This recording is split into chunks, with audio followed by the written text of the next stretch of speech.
ถึงเขาประนามว่าน้องเป็นหญิงโอ้ยชายผู้ชายคนนี้ยังหักและหวังดีเบื้องหลังผ่านมาคือลางฝัน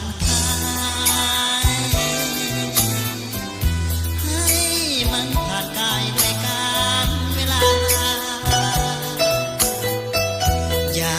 เก็บมาคิดให้เสียน้ำตา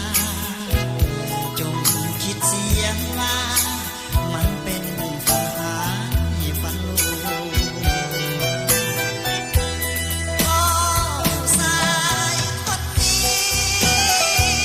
คนที่หวังดีค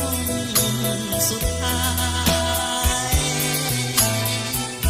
ขอขันอาสาเป็นพวกแพ้ใจเป็นหวังน้ำใส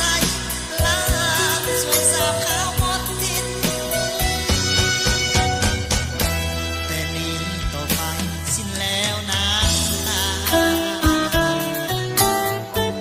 จงยิ้มออกมาด้วยความสบา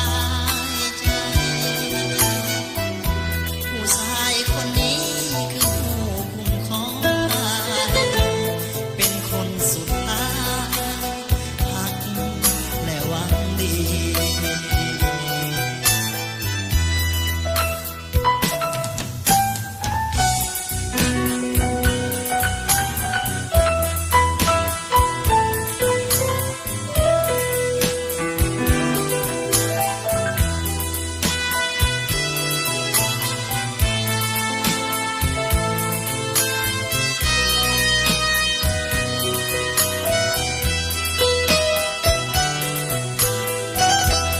ก็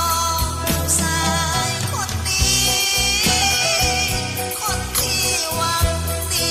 คือคนสุดท้ายขอขันอาสาเป็นพวกแพ้ใจเป็นหวังน้ำใสล้างสวยสาบขาวหมดทิศแต่นี้ต่อไปสิ้นแล้วน้ำตาจงยิ้มออกมาด้วยความสบายใจผู้ชายคนนี้